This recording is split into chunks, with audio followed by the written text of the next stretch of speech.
sini ingin menjelaskan tentang hasil diskusi kami, yaitu mengenai tentang adab bermasyarakat dalam Islam. Sebelumnya perkenalkan dulu, nama saya Dimas Fajar Pangestu sebagai moderator dan rekan saya.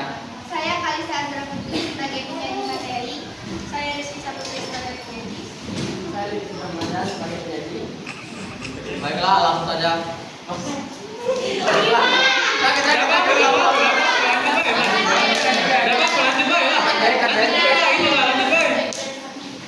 Baiklah, untuk satu pendahuluan akan dibacakan oleh Kalisa.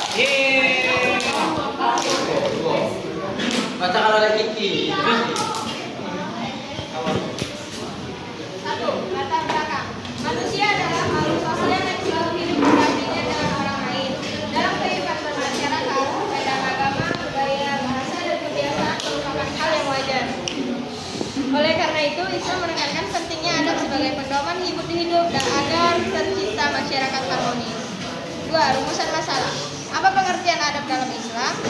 Faktor apa saja yang mempengaruhi terbentuknya adab? Bagaimana adab dalam kehidupan bermasyarakat? Apa saja etika berorganisasi menurut Islam? Serta apa manfaat menerapkan adab dalam kehidupan sosial? 3. Tujuan penulisannya ialah 1. Memahami pengertian adab menurut Islam. 2. Mengetahui faktor pembentuk adab. 3. Menguraikan adab dalam bermasyarakat. 4. Menjelaskan etika berorganisasi. Dan 5. Menyadari manfaat menerapkan adab. Baiklah teman-teman, untuk bab kedua akan dibacakan oleh Kalisa. 1. Pengertian dan pentingnya adab.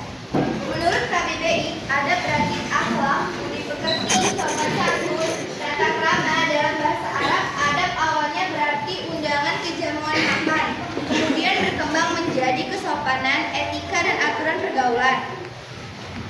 Beberapa pendapat ulama tentang adab. Ibnu Mansur, adab awalnya berarti undangan makan, lalu bermakna tata krama. 2. Abu Ismail Al-Harawi, adab adalah cara menghimpun kebaikan dan menghindari keburukan. 3. Ibnu Ibrahim Al-Kasai, adab adalah ilmu untuk memperoleh akhlak baik dan menjauhi hal yang buruk. Rasulullah SAW bersabda, sesungguhnya aku diutus untuk menyempurnakan akhlak yang mulia. Hadis riwayat Al-Baihaqi. 2. Akhlak berasal dari kata khulukun, bahasa Arab, berarti budi pekerti atau tabiat. Akhlak adalah sifat yang melekat dalam jiwa sehingga menghasilkan perbuatan tanpa dipikirkan lagi. Rasulullah diutus untuk menyempurnakan akhlak mulia.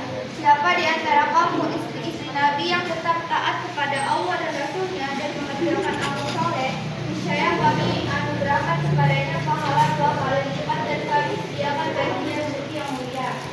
3. Moral. Dari bahasa Latin, mos atau mores berarti adat, kebiasaan, aturan, kesusilaan. Moral adalah pedoman menilai baik buruknya perbuatan seseorang dalam masyarakat. Moral digunakan sebagai standar kesopanan. 4. Etika. Dari bahasa Yunani, artinya ethos, artinya kebiasaan, watak, atau adat. Etika adalah ilmu yang membahas baik buruk, benar salah dalam perbuatan manusia. Etika bukan hanya aturan, tetapi juga ilmu filsafat tentang dasar moral. 5. Faktor-faktor yang mempengaruhi terbentuknya adab. 1. Ajaran agama, seperti adab bersumber dari iman kepada Allah. 2. Faktor internal, kemauan individu atau berbuat baik. 3. Adat istiadat, tradisi masyarakat yang diwariskan. 4. Kebiasaan sehari-hari, rutinitas yang membentuk perilaku. 5. Keturunan, nilai yang diturunkan dari orang tua kepada anak. 6. Adab dalam kehidupan bermasyarakat. A. Bersifat baik. Sembahlah Allah dan janganlah kamu mempersekutukannya dengan sesuatu apapun. Dan berbuat baiklah kepada kedua orang tua, kerabat, anak yatim, orang miskin, tetangga dekat dan jauh. Bukan surat An-Nisa ayat 36. B. Mengembangkan sikap toleran. Wahai manusia, sesungguhnya kami menciptakan kamu dari seorang laki-laki dan seorang perempuan. Kemudian kami jadikan kamu berbangsa-bangsa dan suku-suku supaya kamu saling mengenal. Quran surat Al-Hujurat ayat 13. C. Tidak saling mengganggu. Rasulullah SAW bersabda, barang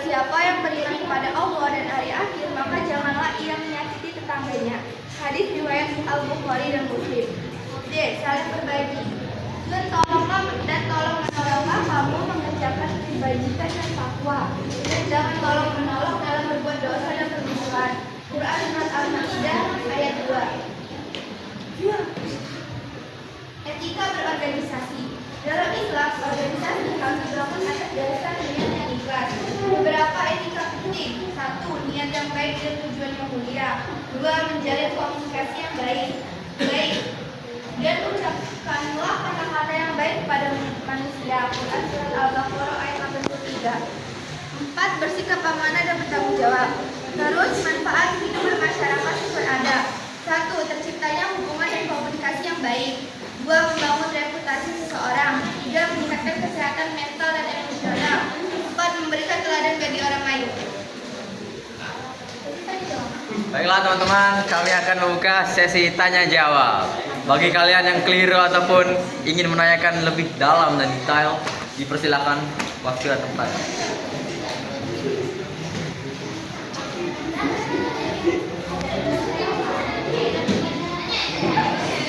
Action. Saya mau bertanya tentang makalah kalian.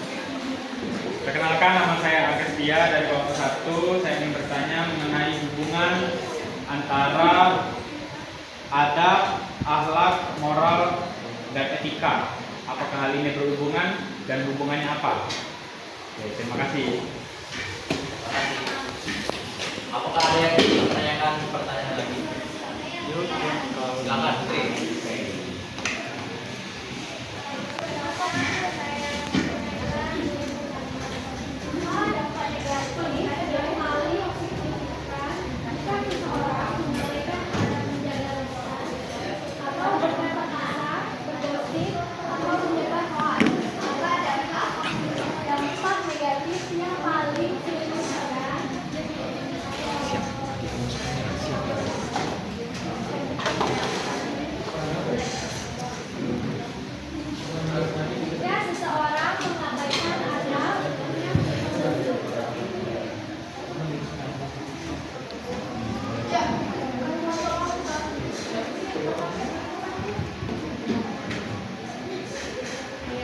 Menjaga lisan seperti berkata kasar.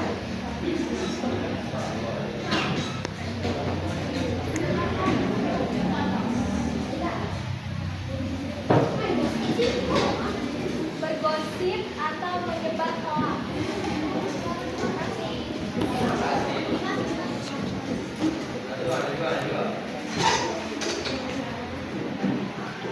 Tiga. Silakan. Perkenalkan, nama saya Nazul Faila Dendi. Saya ingin bertanya, apa perbedaan antara adab dan akhlak dalam kehidupan masyarakat?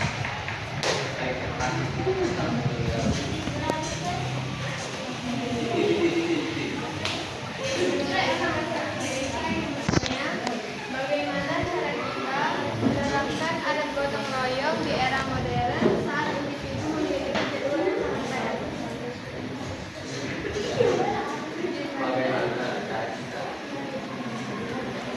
Menerapkan adab gotong royong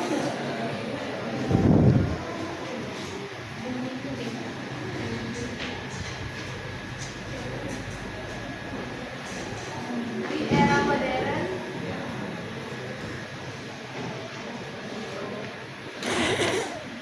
saat individu memiliki tujuan yang padat.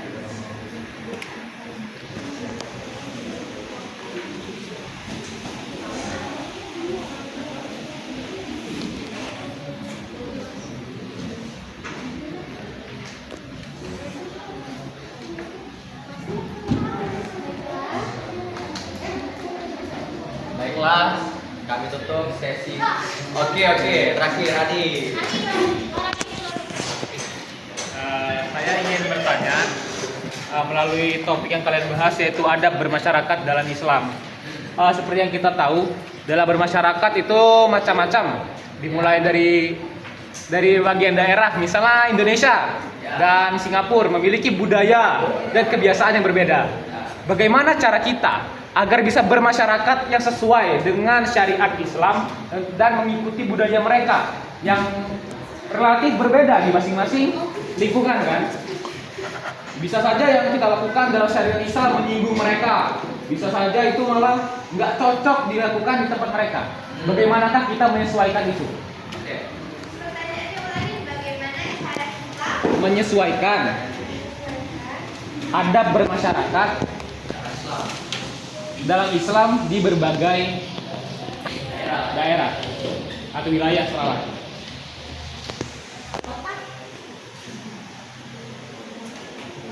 Duduk. Jadilah duduk. Baiklah, untuk sesi tanya jawab kami persilakan satu lagi. Dan yang terakhir untuk Priska Amalia Juli. tidak lagi deh. Belum.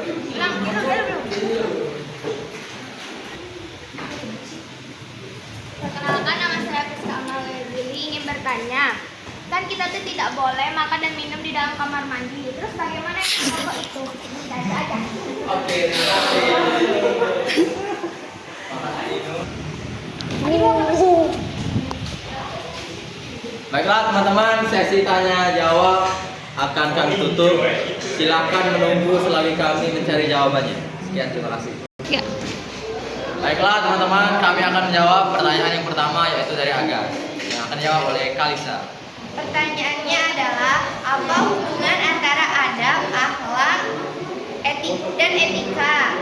Ya kan? Adab, akhlak, etika, dan moral.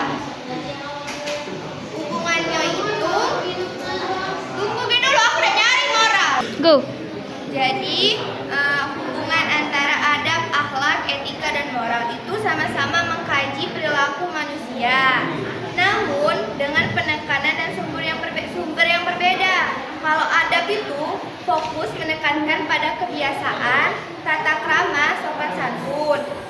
Sedangkan etika fokus kepada ilmu yang membahas baik buruknya perilaku seseorang.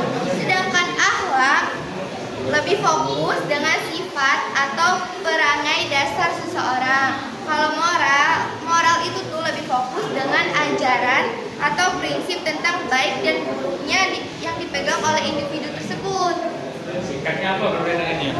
Singkatnya itu sama, cuman lebih penekanan sumbernya itu berbeda. Makalah kamu nah. Sih tadi makalahnya. Astagfirullahaladzim. Coba tanya yang lain. Kenapa kalau makalah? Wih, banyak salah.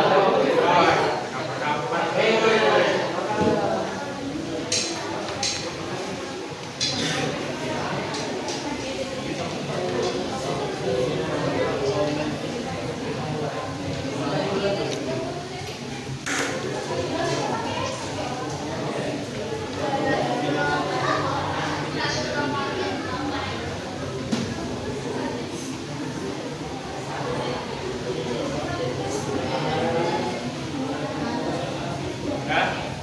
Oke. Terima kasih ya guys. Pertanyaannya.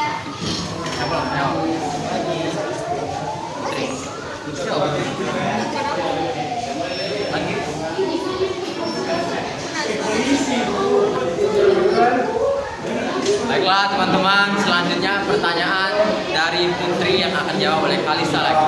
Silakan. Pertanyaannya, apa dampak negatif yang paling signifikan jika seseorang mengabaikan adab, menjaga lisan seperti berkata kasar, gosip, dan menyebar hoax? Dampak negatifnya tuh pertama tuh bisa menimbulkan perselisihan dan permusuhan. Kedua, menyakiti hati seseorang yang mendengar, bahkan bisa meninggalkan luka batin. Terus dalam jangka panjang orang lain akan menjauh karena merasa tidak nyaman dengan perkataannya. Terima kasih. Apakah sudah jelas? Terima kasih, Putri. Nazwa. Woi, Nazwa, mana Nazwa?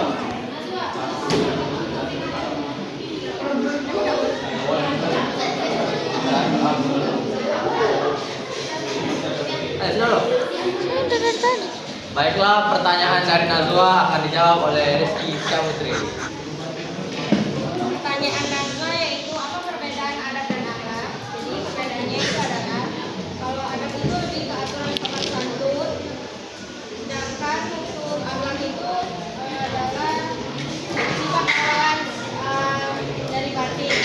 Contohnya kalau adat itu kita masuk ke kelas kita mengucapkan salam ibadah, sedangkan akhlak itu perbuatan dari diri kita yang baik.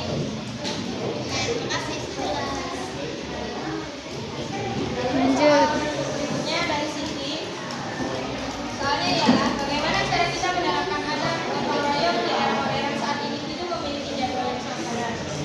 Gotong royong itu nggak selalu harus kita bekerja secara fisik, tapi bisa lewat berdonasi contohnya. Contohnya bisa di suatu daerah mengalami bencana alam, kita bisa berdonasi lewat kalau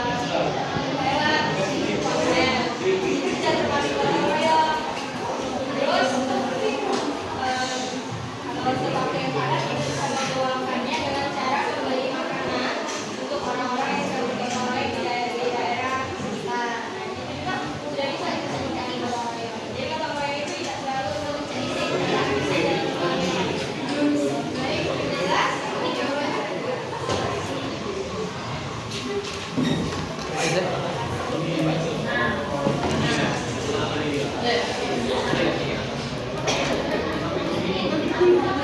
Baiklah, pertanyaan selanjutnya dari Faiz Aditya Rahma yang akan dibacakan oleh Ledio Fitra Ramadan. Baik, saya Lady Fitra Ramadan akan menjawab pertanyaan dari Faiz. Itu pertanyaan Faiz adalah bagaimana cara kita menyelesaikan adab yang bermasyarakat dalam daerah atau wilayah secara syariat Islam. Oke, dari pertanyaan Faiz, dalam syariat Islam ada masyarakat sangat ditekankan karena manusia adalah makhluk sosial. Menyesuaikan adab dengan masyarakat suatu daerah atau wilayah berarti tetap Saatnya jam ke-7 dimulai. maaf, oke. Saya ulang kembali. Dalam syariat Maksud gue? Dalam syariat Islam, adab bermasyarakat sangat ditekankan karena manusia adalah makhluk sosial. Menyesuaikan adab dengan masyarakat di suatu daerah atau wilayah berarti tetap berpegang pada syariat. Tapi juga menghargai norma setempat selama tidak bertentangan dengan Islam. Nah, di pertanyaan Faiz adalah bagaimana cara kita menyesuaikan adab dengan masyarakat di dalam daerah tersebut? Saya akan memberikan dua contoh saja. Salah satu contohnya yang pertama adalah menjaga akidah dan ibadah. Dimanapun kita berada, prinsip tauhid dan kewajiban ibadah tidak boleh ditinggalkan. Jangan mengikuti kebiasaan masyarakat yang telah bertentangan dengan Islam, misalnya syirik dan perayaan haram.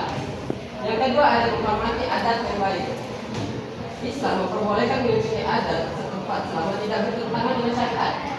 Untuk contohnya cara berpakaian sopan sesuai budaya daerah, cara memberi salam lokal dan tradisi makanan bersama dan lain-lain lah. Baik, mungkin pertanyaan Faiz saya bisa jawab. Baik, terima kasih. Baik, yang terakhir adalah pertanyaan dari Priska. Itu pertanyaan dari Priska yaitu makanan dan minuman yang dilarang di kamar makan dan minum dilarang di kamar mandi. Bagaimana dengan orang yang merokok di WC? Baik. Ini pertanyaan bagus karena banyak dilakukan oleh orang di kehidupan sehari-harinya. Bentar.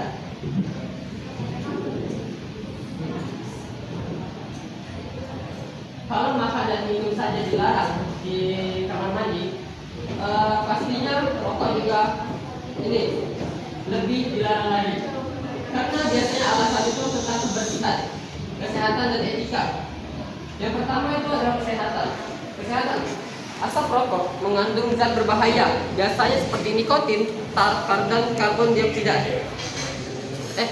monoksida yang bisa dihirup oleh orang lain yang menggunakan WC setelahnya. Lalu biasanya meninggalkan kebersihan atau bau, biasa kotor karena abu dan meninggalkan bau. Asap rokok meninggalkan bau yang menyengat di ruang yang sulit dihilangkan. Dan lalu abu rokok biasanya itu mengotori WC, bisa juga menyumbat efek kloset atau lubang-lubang yang biasanya untuk pembuangan air. Lalu juga itu berdampak pada keselamatan. Ada resiko kebakaran juga jika puntung rokok dibuang sembarangan. Baik, mungkin itu saya yang bisa saya jelaskan. Baik, Rizka, ya, terima kasih. Baik, terima kasih.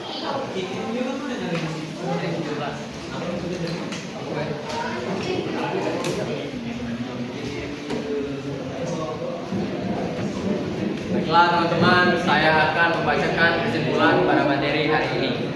Adab adalah pedoman hidup seorang muslim dalam berinteraksi dari Allah, sesama manusia dan lingkungannya. Dengan beradab, kehidupan bermasyarakat menjadi harmonis, penuh toleransi dan jauh dari permusuhan. Adab bermasyarakat dalam Islam mencakup perilaku jujur, lemah lembut, mengasihi, menjaga lisan, tidak mengganggu, menghormati tetangga, membantu sesama tanpa pamrih, serta menghindari fitnah dan prasangka buruk. Inti dari adab ini adalah menciptakan masyarakat yang harmonis, penuh kasih sayang, adil, dan saling menjaga kehormatan satu sama lain sesuai dengan ajaran agama Islam, Al-Quran, dan hadis. Baiklah, sekian dari pemaparan materi makalah kami yang berjudul Adab Bermasyarakat dalam Islam. Kami akhiri. Wabillahi taufiq wal hidayah. Wassalamualaikum warahmatullahi wabarakatuh.